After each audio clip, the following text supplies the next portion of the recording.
Allir þættir samstæðvarinnar eru fáanlegir á öllum helstu hlaðvarpsveitum.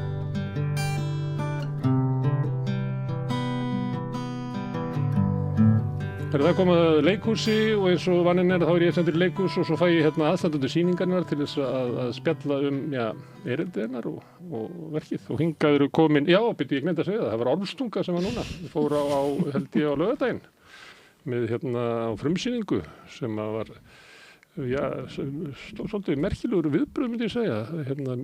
Gríðarleg salur tók vel í sýninguna og klappaði mikið og mér fannst eitthvað svona stemming í salnum og ekki síst vegna þess að það veri kannski bara höfundarnir sem var að slá í gegn og þeir eru svo hlægilega ungir. Þeir eru Hafsteinn Níelsson og Ólafur Þorsteinsson.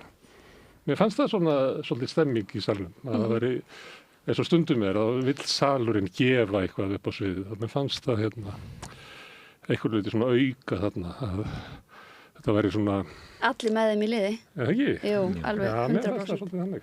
En hérna eru líka leikararnir. Það er Jakob van Osterhout mjög vel sem gert. að syngur titilhlutverkið. Syngur það ekki? Jú, og rappar og fleira, sko. Já. En maður segja bara syngur frekar að leikur hlutverkið eða eitthvað. Er þetta ekki eitthvað svona söðupóttur? Jú, ég myndi nú ekki bara segja syngur, sko. Nei. En ekki bara leikur. Nei, því þú ert auðvitað með leikræna túlkun þegar þú ert að syngja lagi. Söngleikur. Já, söngleikur. Syngur og leikur. Já. Og Ilmur Kristjánsdóttir, hún syngur og leikur líka. Svona auka aðstóðarmann. Já. Svona Sancho Panza típu ykkur. Já. Ég er í föruneyti Jakobs. Og fær þá að vera fyndin og skemmtileg. Já. Á meðan að þau þau greiðunga fólki sem að leikur. Þau þurfa að bera Það var þetta svo uppi. ástfangið og svona. Já, Að við þau þurfum bara eitthvað að fíflast. næstu að þetta vera leiðileg. Það er svona mjög gaman að hafa svona komikur í líf í aukapersónunum. En söguhetjan er sko aldrei jafn sterk nema að hafa gott föruneyti með sér, sko. Það skal alveg vera á hreinu. Skósveinarnir, sko. Skósveinarnir, sko. Grú væri ekkert ef það væri ekki skósveinarnir. Þeir eru svolítið í þessu hlutverki sem þetta er svona Já, algjörlega. klárlega. Þetta er útpælt í okkur. Já, heldur betur. Herðu, þetta er náttúrulega byggt á Gunnlaugs sögu Ormstungu. Já, heldur betur. En kannski ekki. Kannski ekki. Nei, svona, Einsögu þá. það er samið inn í þetta. Þetta er svolítið svona invasion of the body snatchers. Það kemur svona nútímaleg viðhorf sem er svona sett inn í persónunar. Þetta er ekki þúsundara gamalt fólk. Nei, þetta er ekki perjóta í rauninni. Það sem við vildum gera var í rauninni bara að blása nýju og kannski svolítið svona nýju lífi og nútíma viðhorfi á þessa sögu og koma með kannski nútíma tilfinningar inn í söguna því að Íslendingasögur eru kannski alræmdar fyrir það að vera kannski tilfinningasnauðar en það er rosa spennandi og mikil atburðarás og yfirleitt atburðarás sem gerist í gegnum gjörðir persónanna en það er aldrei Þú verður ekki að sjá inn í þér. Nei, við fáum aldrei að sjá akkurru var þessi gjörð gerð, akkurru fer Gunnlaugur frá Helgu hinni fögru til þess að vera frægur, akkurru fer Hrafn og giftist Helgu hinni fögru, þannig það er svolítið gaman sko fyrir höfunda að sérstaklega með svona gamlan arf að reyna að fylla í eyðurnar og það er ákveðið frelsi líka í þessum fornu sögum sem við höfum. Og af því að þetta er söngleikur og líka þetta er ópera, að þá er þetta ekki eyðurnar. Þetta er eiginlega bara lungan úr sýningunni. Það er þetta eintal sálarinnar út í tómið einmitt. Sem er ekki í sögunni og þið þurfa að semja. Nei, einmitt. Það er kannski bara allavega hvati persónuna er klárlega eitthvað sem við þurftum að vinna að. En maður, þegar maður er að lesa þetta þá og skoður undirtextan og bara setur ákveðin gleru á sig þegar maður fer að lesa þetta, ef maður er að lesa þetta út frá að hugsa að þetta eru tilfinningaverur, að þetta var vonandi allt fólk sem var til í alvöru.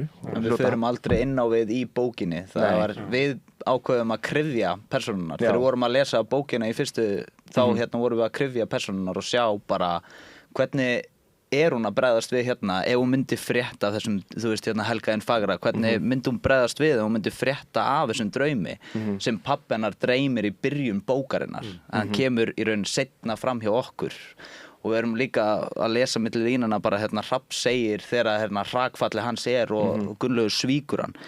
Nú lokið okkar vináttu, en það aldrei búið að gefa til kynna að þeir voru vinir áður, en þá var bara þessi litla lína bara var þetta krydd sem voru bara, heyrðu, hvað ef við byrjum bara söguna á að þeir kynnist, þeir eru vinir sem gerir einmitt svona sterkari vinafallið sko ennþá sterkara. Já, við gefum okkur alveg bessaleyfi til breytinga líka og bara líka til þess að einfalda söguna. En það sem ég var að meina, mér finnst bara að vera skamt liðið, þegar ég fatt að þetta bara nútíma fólk. Þetta bara fólk sem drenginni vilja meika það og þetta bara hversdagslegt nútíma fólk.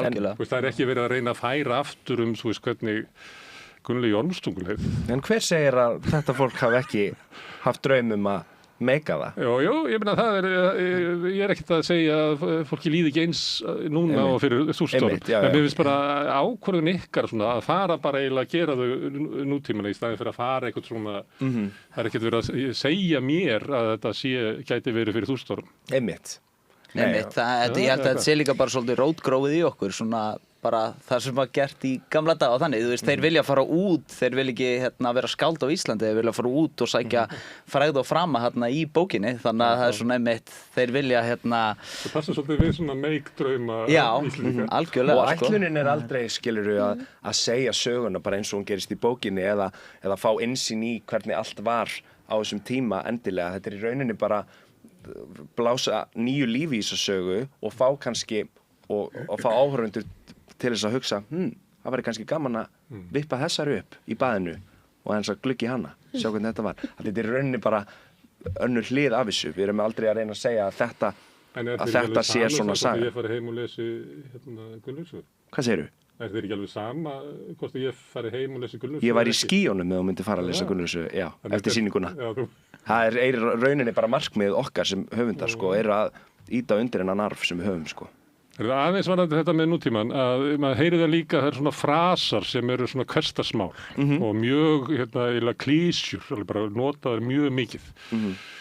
Annars vegar það kannski til þess að nútíma tengja mann eða kannski þetta bara að því allt í bundnu máli og það svona álag á eyrun. Kannski það auðveldara bara að hjálpa manni með því að hafa svona frasar og klísjur úr hversdagslegu máli. Eins og hvað? Nú get ég ekki muna, ég var nefnilega að hugsa, ég hugsaði þegar að horfa á þetta, en svo bara manni það ekkert. Það er bara svona, eins og maður heyri bara íþróttafréttamenn vera að lýsa, alltaf vera þessu þrástætt að lúti gras og eitthvað svona, það var ekkert í myndinni. En þú veist, En við notum þetta nútíma frasa líka bara til þess að gera þetta svolítið tímalaust. Við erum að vinna með forna íslensku og á bara sama bó erum við líka með íslensk nútíma bara hugtök og svo bara slettur til þess að sýna bara báðar hliðar af tungumálunum okkar. Fannst þér þetta ekki ilmur í textanum að væri svona svolítið mikið af svona tengingum yfir í svona fokkus og shit upp og allt þetta. Þetta tala svolítið svona nútíma. Mér finnst textin svo tímalaus í rauninni og mér finnst uppsetningin vera það líka af því að þú veist, við erum ekki beint í nútímanum, ég meina við erum að við ferðumst á knörrum og við erum í svona dálítið víkingalegum búningum og þannig að já, mér finnst þetta að vera svolítið svona tímalaus sýning þannig, sko, en þetta er svolítið En þetta er ekki Hrafn Gunnlaugsson, sko, Flósi Ólafsson að borða mat úr trógum, þetta er ekki svoleiðis verið að minna mann á hvernig það var í gamla daga. Nei, ekki sú stemming. Það er bara líka búið að gera það. Það er bara íslensk minni svolítið í þessar sýningu og þú veist, þeir eru með sjóarahatta sem eru, þú veist, voru ekki til á þessum tíma, sko, en það er bara svona íslensk minni og fjöðurpennana, það er verið að vitna í ansi margt þarna, sko, þetta er bara svolítið, þú veist, þessi sýning er bara svolítið að halda upp á Ísland líka, sko. Og ég meina líka að þetta sé svolítið nútíminn að bara anda inn í fortíðina hjá okkur. En það er í rauninni, sko, þú talar einmitt að þetta sé svona mikið nútíma hugtök, en svo vönduðum við okkur líka við að taka bara setningar orðrétt upp úr bókinni og líka útskýra aðeins hvernig hlutirnir virka. Til að kaupa skip þá þarftu fararefni eins og er í bókinni. Þannig þetta Skilabúrið til sal þetta bæði. Já. Og það sem er líka varandi nútíman og gamla tíman sko, að þú veist, það sem eins og sagan er skrifuð upphaflega, að þá eins og þið eru búin að koma á orðið, að þá er þetta allt svona svolítið kalt sett fram og það er ekki almennilega sett fram hvernig Gunnlaugi eða Helgu eða Hrafni líður varandi þessi afbrýðisemi og allt þetta, maður sér það bara beint.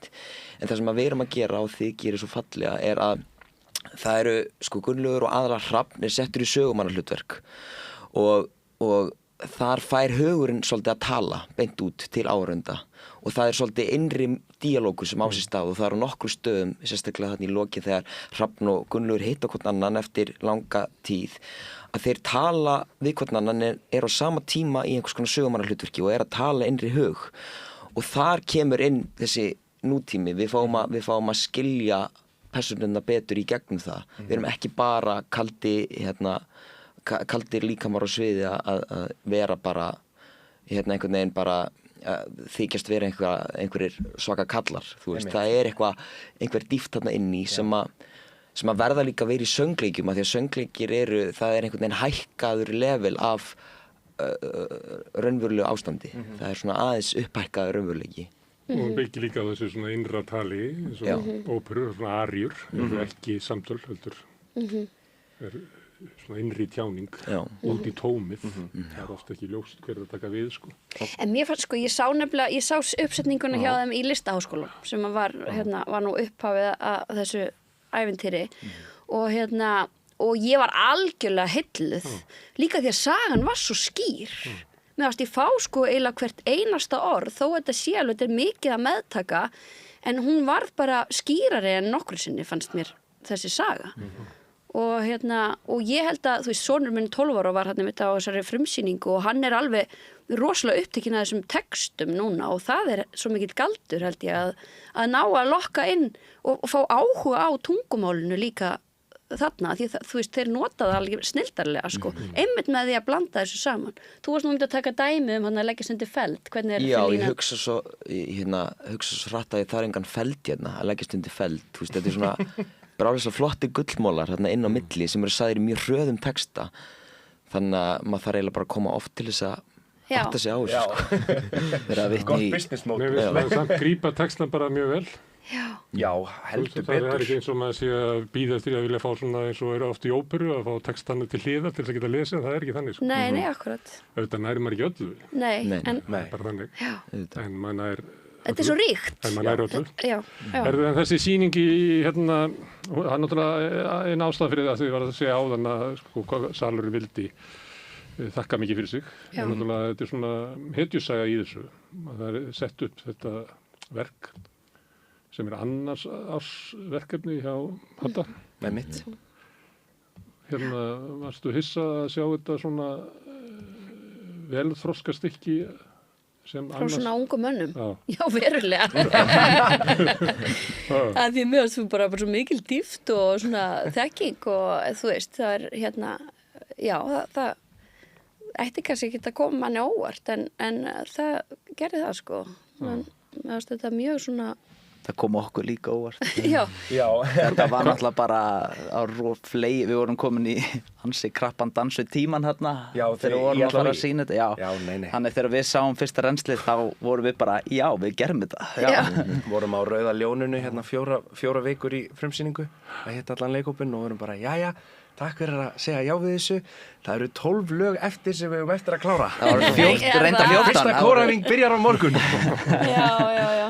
Og Helgarsalfur vinkona mín, ég sé bara tómið í augunum hennar eftir ég segi henni þetta. Það var nú bara hjá öllum held ég, það var allir bara smá. Þetta var svo mikið þrekverki líka þarna því að þið æfðu þetta bara á einhverjum vikum, sko, 2 vikum eða eitthvað. Maður var í spennufalli yfir svo mörgu. Þegar maður var í spennufalli yfir, þú veist, við kláruðum skrifin á réttum tíma og við náðum að æfa þetta, við náðum að gera svo flottan kór á þessum tíma og meira sér sviðshreyfingar í og alltaf bara cirka 4 vikum.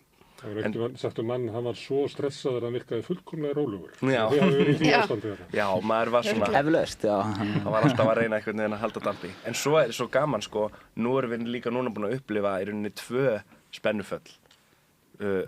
bæði í LHÍ og núna í Þjóðleikhúsinu og ég var hissa hvað í þetta sinn var einhvern veginn í rauninni engin svona blues sem tekur yfirleitt yfir manni svona sem höfundur svona þegar maður búinn að vera lengi í ykkur verki og svo frumsýnir maður það og þá maður svona komin í smá lægð og svona þetta búið mér finnst það bara að vera rétt að byrja og ég bara ennþá þessu bleika skýi og eftir við Hvað er rétt að byrja? Þetta Ormstungu ævintýri ég ætla bara En þú ekki búinn sem höfundur? Nei, ekki sem áhorfandi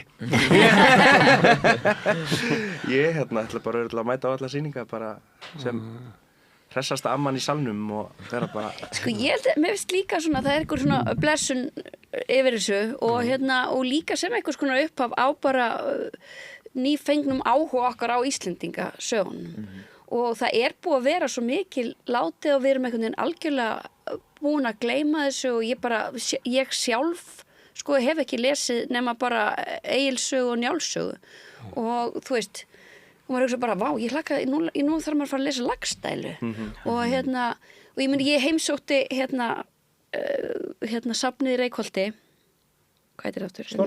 Snorrastofu, já og held ég fyrra sumar eða eitthvað og það var sko þetta var náttúrulega eins og einhverju svona grínmynd það var, ég veit að það var enginn á stæðinu samt að skilti sem stóð opið og við bara getum verið það lítur að vera lokað nei, það var enginn þarna inni og sko safnvörðurinn var sjálfur í afgræðslunni grafin inn í svona einhverjum hvað er það svona munum Já, bara einhverjum Já, svona sem maður kaupir, já, nei, svona, þú veist, svona minjagripum og svo heyrðist bara svona blub og lag úr loftinu yfir legsteina sem var búið að setja þar og þetta var svona, mér ást þetta svo tákgrænt fyrir hvar við erum með þjóðar, hvar arfurinn er, sko. Það er bara, við erum ekkert að sinna þessu og mér finnst einhvern veginn eins og ég veit líka að það er Hugleikur er búin að vera gera teiknimyndir upp úr Íslendingasögunum og þær að fara að koma þess, ég held þetta sé svona, við erum að fara að sigla inn í svona það sem við erum aðeins að fara að huga að þessu menningararfi sem er svolítið Nú sonur þinn, hann ekki að lesa teiknimyndasögur upp úr Íslendingasögunum? Jú, ég bara lesið Njálu fyrir Stráki menn sem þetta er Njála, ég man eftir því ég var teiknimyndasögur það hjálpaði mér rosalega að skilja sögurnar og rosa flottar sögur sko og rosa vel uppsett og hann og sonur minn sko hann er að vera 3 ára núna þannig að hann er vel hann fór einmitt á sýningunni núna Ormstungu og var mjög heillaður sko en þetta er náttúrulega bara daglegt brauð fyrir hann ólst upp á þessu sko við skrifuðum milli lúra sko þegar vorum Þetta er kannski ekki sýning fyrir 3 ára Hann allavega hann myndi segja annað Áður við klárum hann LHÍ, sýningin var keypt. Já, hún var það. Í miðju spennufalli var hún keypt. Hvernig fór það fram? Já. Þú fékkst fjarverandi í tíma? Já, ég fekk fjarverandi, fyrst og fremst fekk ég fjarverandi í einum tíma. Það var sko fundurinn áður en við skrifum undir, en það var þetta var 2 dögum eftir frumsýningu.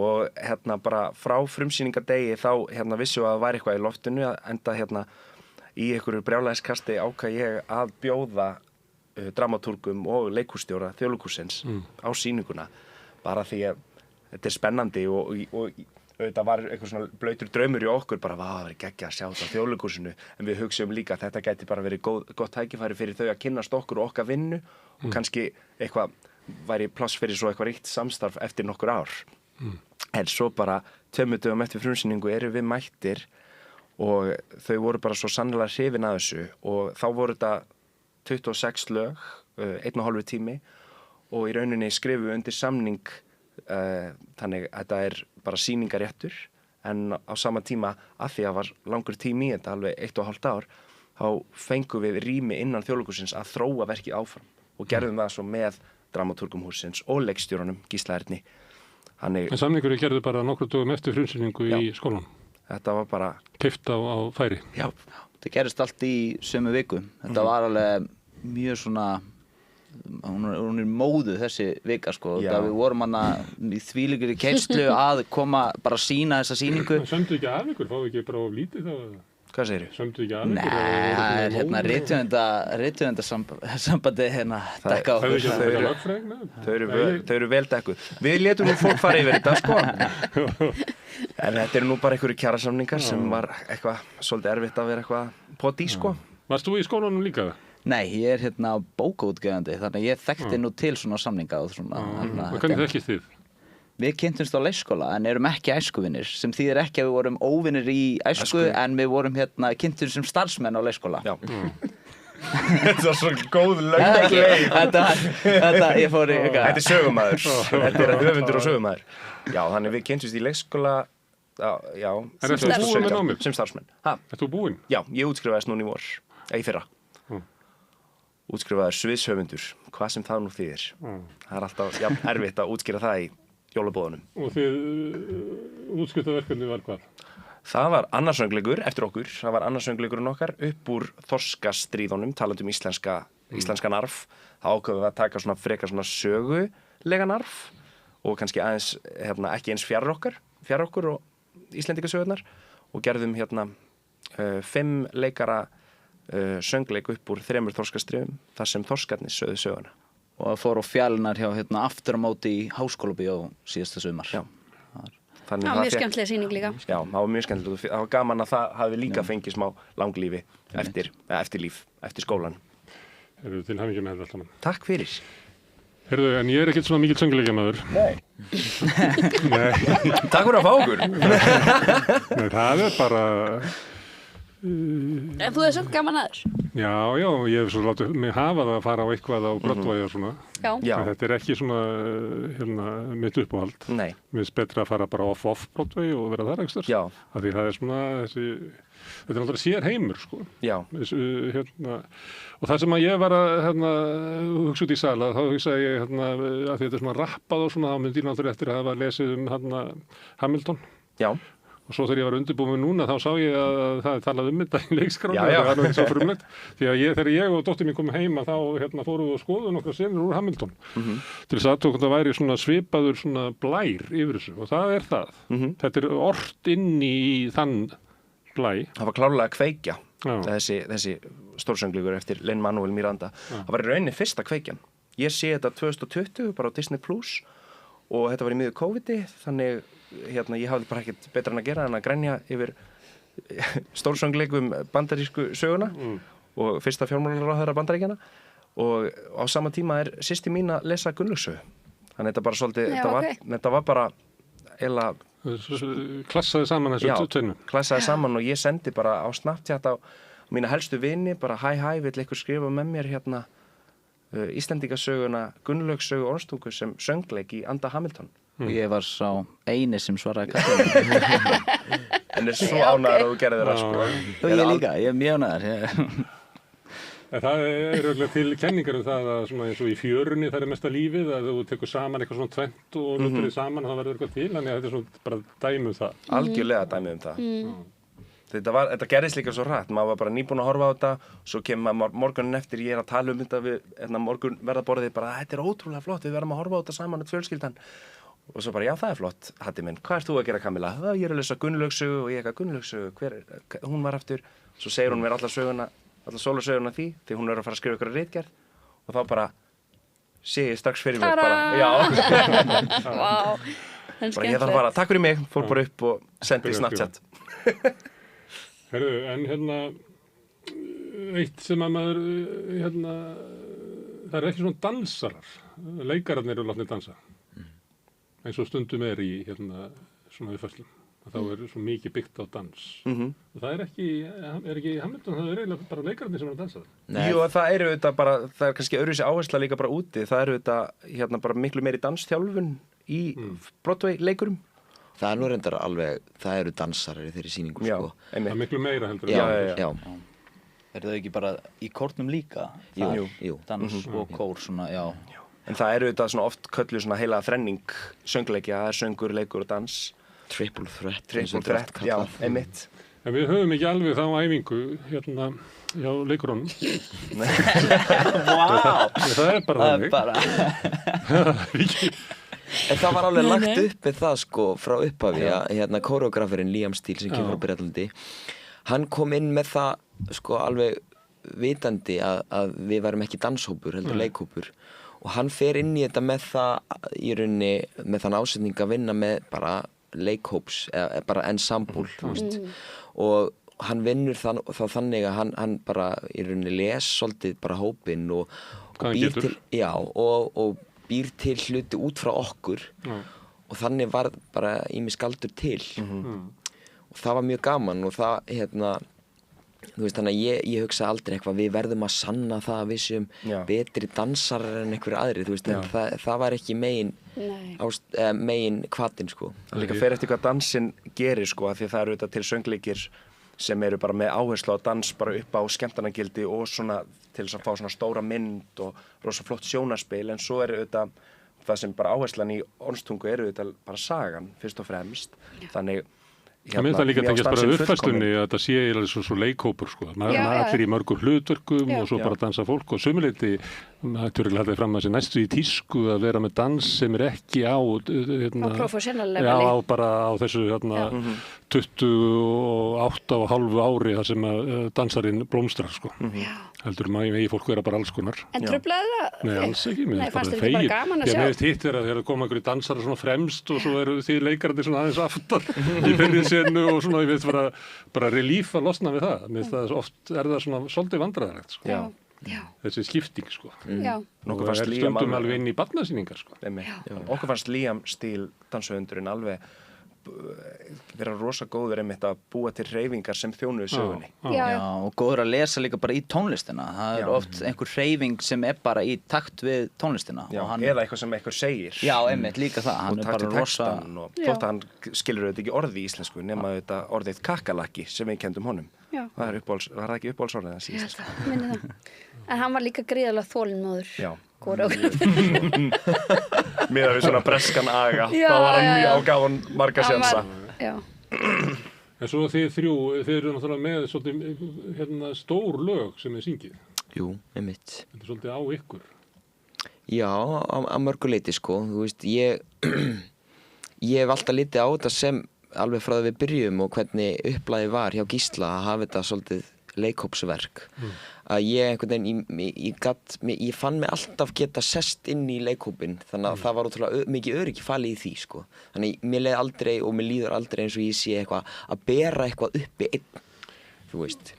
Þeir eru náttúrulega með svolítið stór lög og mikla tilfinningar og þið eru bara ein í því. Jú. Hinn eru meira í einhverju svona, sko. Já. En sko, já, í þeim lögum þá er maður svolítið að reiða á sjálfu sig, en það var bara frábær challenge sko og mikið hrós til hennar Kristínu Stefánsdóttur söngþjálfara sem var okkur innan handar. Men mér fannst það að þau náðu þessu öll sko. Og ekki ójafnvægi í þessu eins og stundu getur verið. Nei, það er frábært að heyra. Já, við þurftum einmitt, sýningin er svolítið að reiða sig á þríeykið þarna sko, þannig að það er Svo vorum við líka sko, vorum við rosa uppteknir af því líka að við vildum að fleiri karakterar myndu skína en ekki bara þrenningin, Helga, Hrafn og Gunnlaugur. Þannig við einmitt klæðum öllum höfðingjunum lífi, það er Eiríkur Jarl í Noregi og Englandskonungurinn og Svíakonungurinn og reynum einmitt að sem höfundar að klæða þeim svona í mismunandi búninga og tónlistastefnur.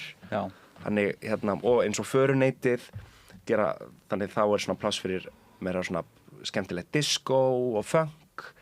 Þannig mér finnst þetta klárlega líka að vera algjör leikhópa sýning. Já, algjörlega. Sem allir fá að skína. En maður finnur líka alveg sem sko talandi þau þrjú, maður finnur alveg til ábyrgðar gagnvart þeim sko. Þú veist að maður þau verða líka geta og ég var stressuðst fyrir það á frumsýningunni, það var ekki að bregðast ykkur áhörundum heldur þeim sko.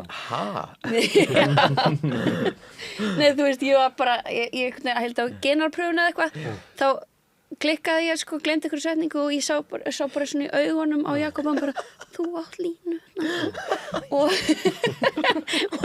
ég bara þú veist, þarna því þau er svo mikið og þau verða geta, þú veist, maður vill vera sviðið inn í senuna, já, maður vill líka vera öryggi fyrir þau en ekki þau fyrir okkur skilur ég var alltaf öryggur í kringu þig sömuleiðis.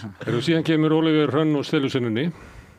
Já, talandi Jarlinn í Noregi. Eiríkur Jarl, það er mjög erfitt að vera Jarl. Það var eitt af fyrstu lögunum sem við skrifum fyrir hann söngleik árið 2021. Þetta svo fyndið, sko. En hún tekur svo að hún bara, það svo rosaleg sinna hjá henni. Já, Já. hún skín og svo líka Svo að mitt talandum Liam Steele, koreografirinn, hann ánáttúrulega líka mikið, hann les þarna líka bara karakterinn og leikkonuna og hvað fyndið og hvernig á að gera þetta, þú veist. Þetta eins og krakkarnir segja, þetta ógeðslega fyndið.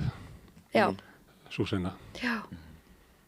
Já, það í rauninni bara líka, það var klárlega svo gott að því hvað þetta 13. lagið í sýningunni og búið að vera mikið uppbygging og smá drama, þannig að það var algjörlega viljandi að hafa þarna inni eitthvað svona algjört uppbrot. Já, komist uppbrot allt svolítið á takti og leyfa bara svolítið þessari senu bara anda og leyfa okkur að hlæja með þessari Ég fer stórkostlegu alltaf að hlæja þegar hún segir hún er að tala að pappina hafi verið hálsökvinn og ég var bara 30 ára og háls.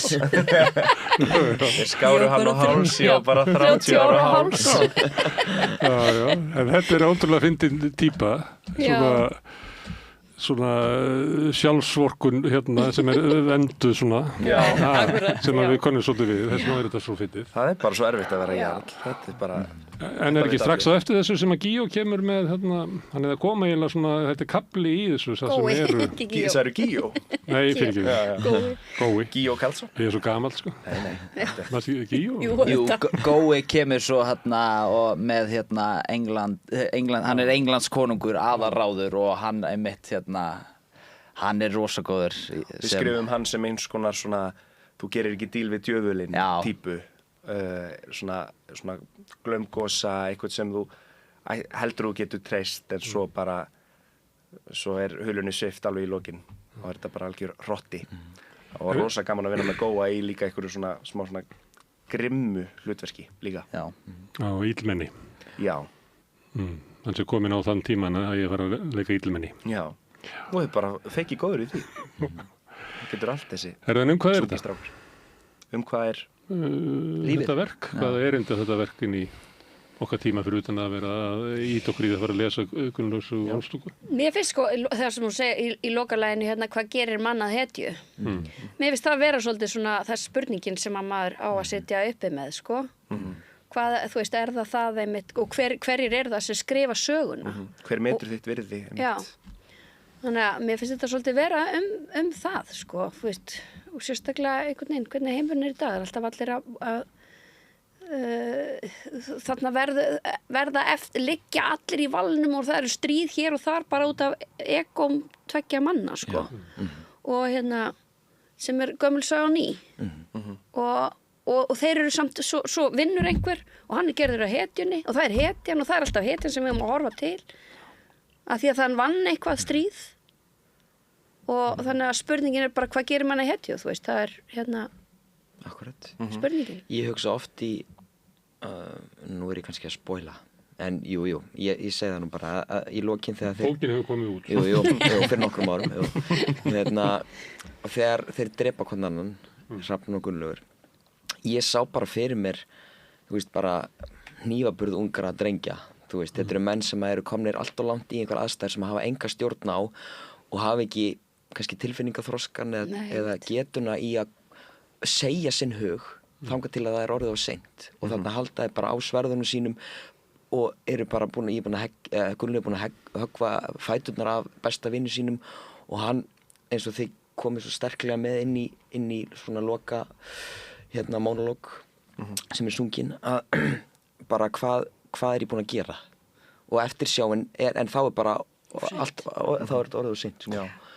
Og ég sá bara fyrir mér 2 unga menn einhvern veginn bara á Austurvelli með hnífana sína sem er svo sterkt, sko. Og mér finnst það líka að vera það sem lögði áslá þeir eru svo ungir, sko.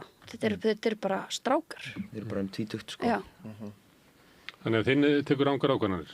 Svo sannarlega og bara frægð og frami er ofar öllu í hans huga og bara mjög narsissískur, sko.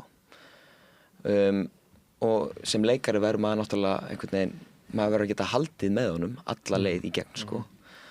Og það er, þú veist, það er ekki þannig að ég skilja hann fullkomlega bara, þú veist, hann, að ég réttlæti hans ákvarðanir.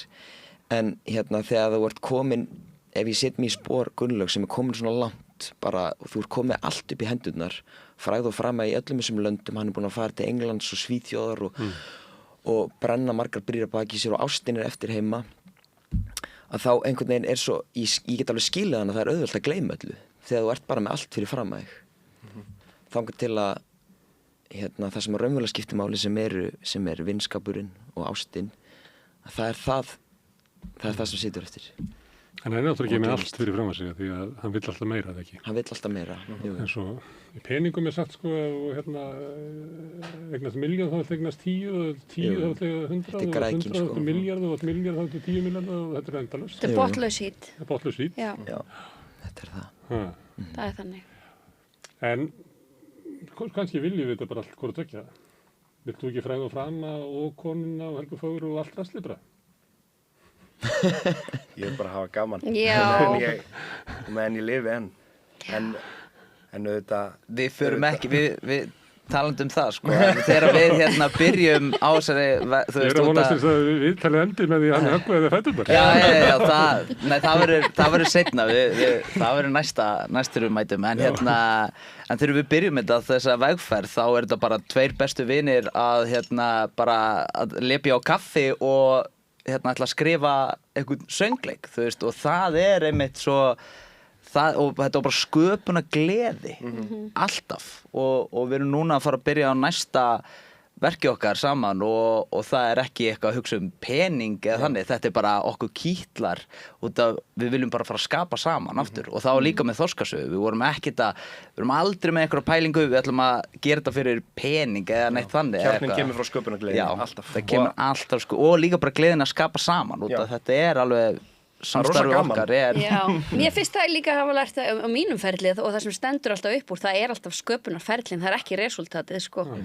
Það er bara, það eru þessi kaffihittingar og það er þetta að kjafta og skrifa smá og þið veitir allt þetta og bara félagskapurinn og hlátursköstin og allt þetta, sko. Og smitast það yfir á verkið. Já. Algjörlega. Það er svolítið flókið, sko, hverjir eru höfundar? Já. Þú gerir tónlistina. Já, við sem sagt handritið saman. Ég samti öll 30 lögin. Jói P. Hver er orðhagur? Er þú orðhagur?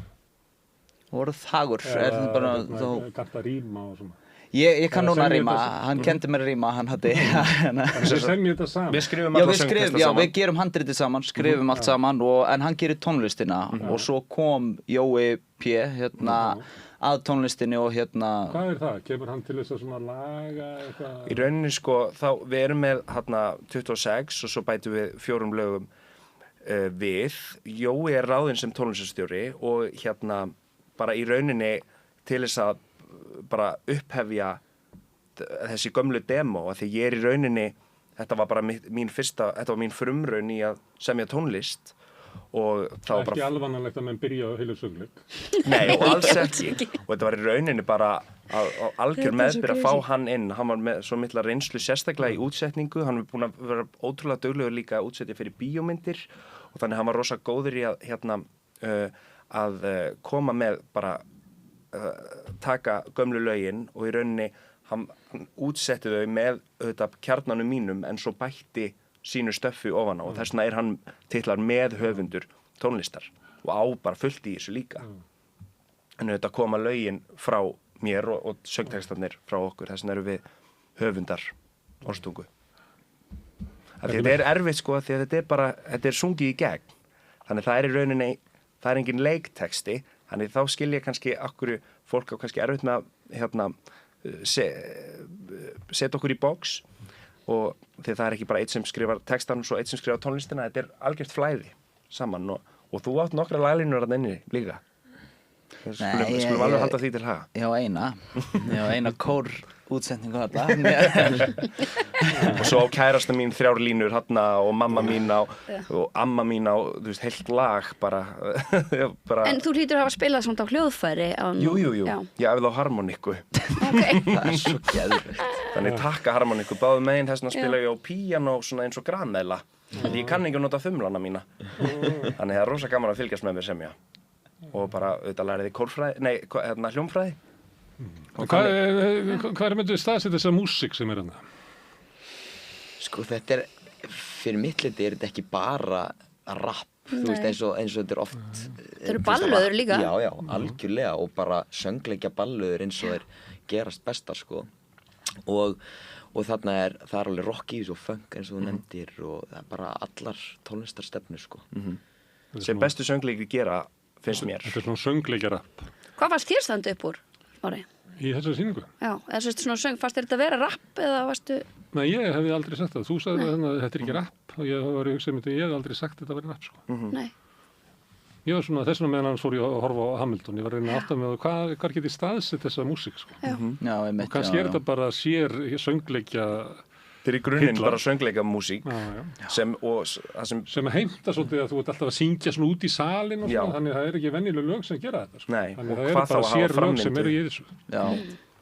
Ég held einmitt margir margir þegar fólk einmitt heyrir að þetta sé rapp, þá einmitt svona, hvað? En þetta er miklu meira en það, þetta er ekki rapp söngleikur. Tengingin, sko, sem svo briljant að, þú veist, Hrafn og Gunnur að kveðast á, þessi forna íslenska hefð að kveðast á, hún rímar rosalega vel við rappið. Já. Og þegar þeir kveðast á í lokin, þetta verður svona eins og heitir rap battle. Já. Þetta bara menn að kveðast á og sína hver betri, þú veist, og það bara, og það ótrúlega svona fallegt rím milli og speglun milli nútímas og Rapp tungumál skáldana hjá okkur og svo einmitt, þú veist, höfðingjarnir og jarlanir ekki alveg í þessu rappi, það öðruvísi bragur, tónlistarbragur og svona blær í öllum. Og við notum tónlistarstefnu sem svona tól í rauninni til þess að sýna ákveðna liti á persónunum. Þannig okkur fannst það mjög mikilvægt, ekki bara heyrðu við hérna diskólag hér, það skemmtilegt. Okkur fannst það svona þurfa að vera einhver ástæða, akkur diskólag hér. Hann bara þegar Gunnlaugur búinn að ná öllu, hann búinn að fara til alla þessa landa og bara komin á toppinn, þá getum við nota diskóið sem einhvers konar túlkun á fræðinni. Þannig, og eins með rockið hjá konung Englands, að það er svona mjög orkumikið en oftar en ekki, þú veist, þegar þú skoðar aðrar svona subgenres af rocki, þá mikið að grimmd og grönsi og skítuleika, sko. Þannig þetta vorum alltaf með einhverja svona ætlun fyrir hverri tónlistarstefnu fyrir sig. Alveg eins og rappið tungumál íslenskra skálda. Herðu, þetta sett upp bara í svona kassa eða svona fletti og svo brammi sem gengur upp og niður. Snýst ekki sviðið? Nei. Það bara undir einhverjum timbri. Já. Við erum alltaf vonast til að geta farið með þetta líka til útlanda. Ég hugsaði þegar ég sá þetta, ég sagði, því að það náttúrulega, maður orkinar alltaf leikursólum að vera að setja upp svona mannmargar sýningar. Grey gjaldkerinn, sko, að því að þótt þetta gangi vel að þá skilar þetta svo litlu að því hvert kvöld svo dýrt. Þannig ég hugsaði, þetta örugglega sýning sem mætti bara flytja niður í Eldborg, sko. Sem ekki leikurs, að því að þetta notar ekkert þetta notar eitthvað græjur sem ekki til þar, sko. Það var ég að hugsa. Já, akkurat. Af því að ég finn alltaf til með gjaldkerunum sem að kannski eftir komið sýningu sem bara gengur og gengur en það bara kvöldið of dýrt til þess að það skilja með, sko. Já. En þetta nú ekkert svo fjölmenn sýning. Jú, við erum 19 leikarar. Hún náttúrulega mjög fjölmörg en sko fjölmenn, segi ég. En við erum öll, við erum eiginlega allt kastið líka sína línu. Já, mitt. Og þannig að leikararnir nýtast mjög vel þannig í húsinu, sko, en sko, það hljómsveit náttúrulega. En þó að sko leikmyndin sé mjög flókin og var mjög flókin í uppsetningu, þú veist að það var þetta flugkerfi keypt inn í húsið til þess að halda þessum pramma og allt það, og ég ætla ekki að gera lítið úr allri þeirri vinnu sem fór í að búa hana til og allt það, þá hún samt ekki, það ekki margar sviðskiptingar, þú veist, það ekki nú kemur þetta hús inn og backdrop og loftinu, þannig að hún faktist séð einföld, þú veist, þó hún sé mjög flókin í undirbúningi. Já. Bara leikhópurinn sér að skipta senur. Já. Og búningarnir, eða þú veist, þeir búa til nýjar svona aðstæður og... Ilmur segir þetta sem leiðin til útlanda? Já. Þetta til útflutnings? við erum bara mjög áhugasamir fyrir því og við ætlum nú bara Þið takja vel í það ef eitthvað myndi biðja hana? Ég get sagt bara þegar ég hitti Gísla Örn fyrst, það var eftir sýningu í LHÍ, þá heyrði ég allt í henni hann segja, við verðum að taka þetta út og ég hugsaði, nei, nú heyrði ég eitthvað villust. Ég er að ímynda mér þetta. En ég held að ég var ekkert ímynda með þetta. Nei, maður sér það alveg fyrir sér og en auðvitað hvað þýðingu varðar verður þetta kannski svolítið tricky.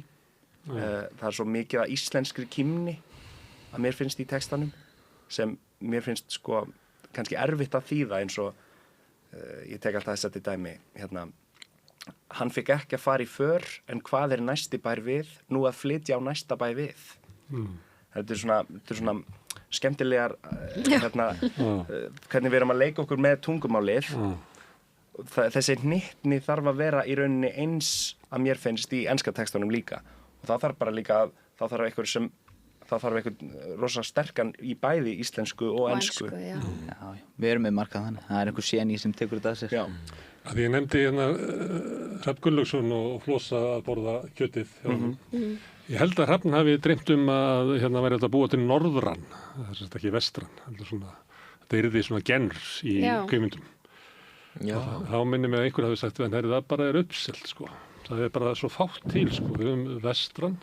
Við höfum mafíu ósamyndina að sumir þetta sko engaspærin þessi eini sem fittar ekki inn í samfélagið svo erum við náttúrulega, við erum vestræðar vindjanana, og svo kannski þetta tróða samaræjunum hann inn en bara það engin áhuga á því að fá þetta, þú veist, þetta víkinga sett inn.